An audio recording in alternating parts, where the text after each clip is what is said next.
all these little seeds and small trees that have been planted in the last 15 years, they are blossoming now. And how is this happening? I take here the example of 3 areas. One is telecom, huge sector. You're talking about revenues of $100 billion a year.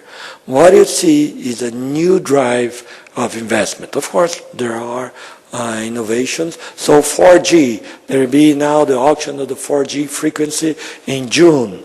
And since last year, the Ministry of Communications is really revamping their regulation, opening new opportunities to private sector. There was, I don't know if you saw the last line on the previous page, there's this reform of everything that's related to cable TV and internet and so on, allowing to have much more of a cross-investment there. And also you see, in addition to the big companies, we see a lot of new entrants, some of them listed, but that provide a tremendous diversity of alternatives to investors.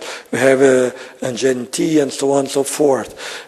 So this is a sector, already Brazil is the 4th largest market in terms of solar funds. We don't hear so much about what's going on in this industry, but I can tell you people do a lot of things through their funds. And in the case of Bradesco, you can do, like in India or any other country, do a lot of your, say, banking activities through cell funds, and this is moving faster and faster. And because of the reforms, you also see a big change, not only in the mobile industry, but also in the fixed internet broadband. Huge investments are happening now. And then, like you mentioned, this fact that you gave more flexibility and allowed firms that are in the telephone business also to operate in the cable TV business. This is increasing also the market for pay TV. I mean, we don't hear so much about that when you're talking, say, academic forums or among economists.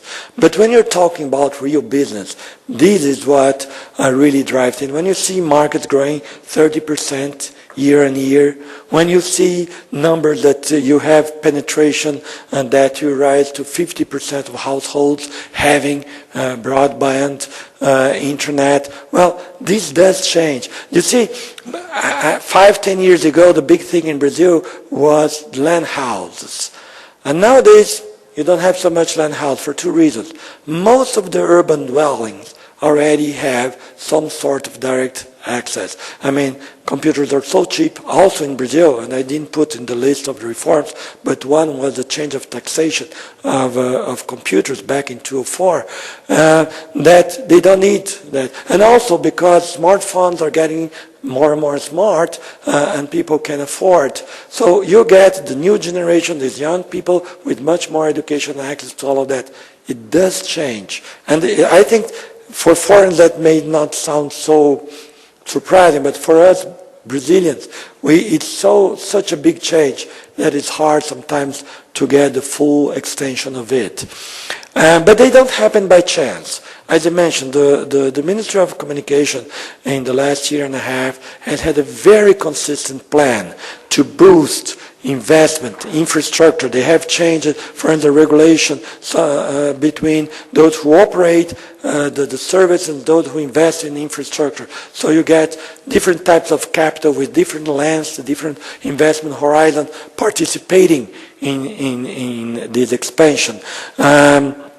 So fiber optic is going to grow dramatically all over the country, and this is what will bring so many new consumers. And also companies, for a number of reasons, are responding to that. So at the beginning, 95, in 2000, telecoms were the big players in the stock market. And then they basically almost disappeared, and they have realized that, and in part because of the new possibilities, and yes, Olympic Games, World Cup also give a buzz to that. They've been changing their governance, and markets are responding to that. You do see, if you look at the last year, what a magnificent rebounding in the stock prices of these companies, in large part because of the transformation and the way they operate, the way they relate to investors. That is really the typical example of how the market in Brazil is evolving. Another sector that's not so much talked is railways. And it's true that in Brazil we still have too much of our freight on trucks.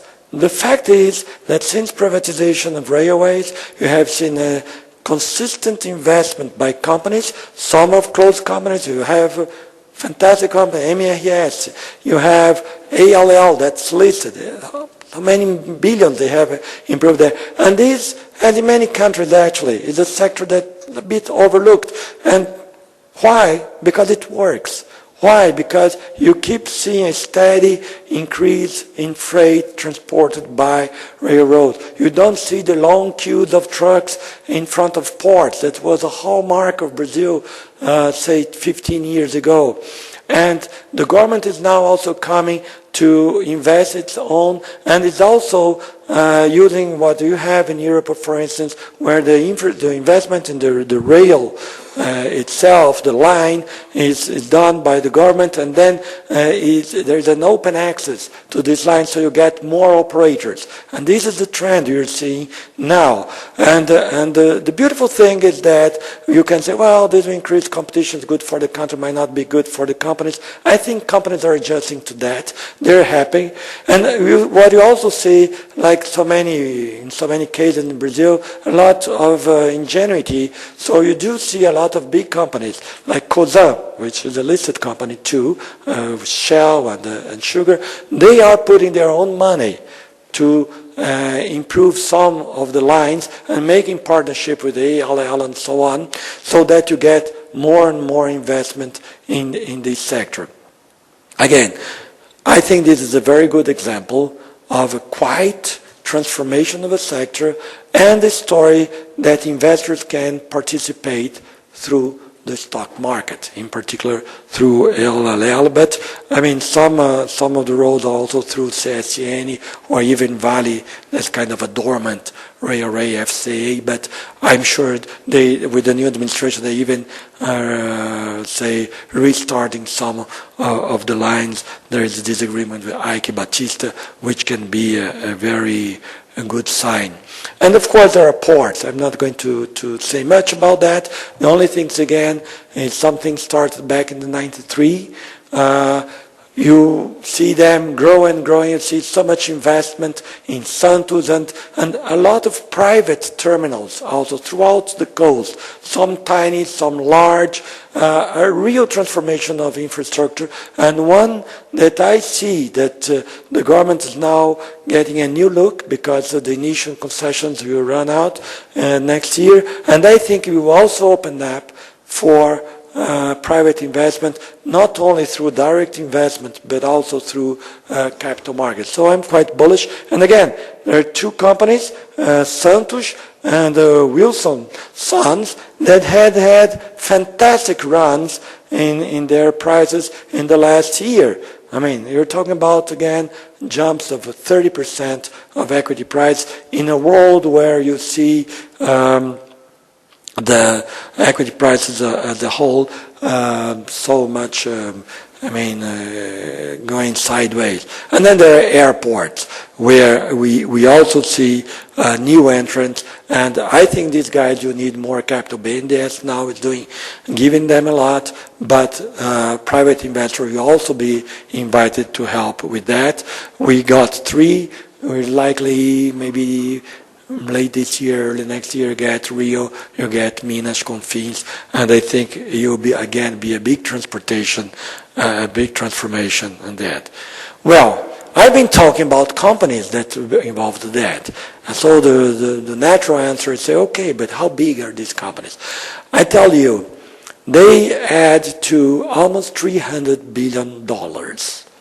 That's a lot of money. It's not only an important share, the total Ibovespa, but it's also, and here it's tiny letters, but you have 60 companies, and here listed only companies that are above a certain threshold of liquidity. okay? And you have these, in many, many sectors, you have there.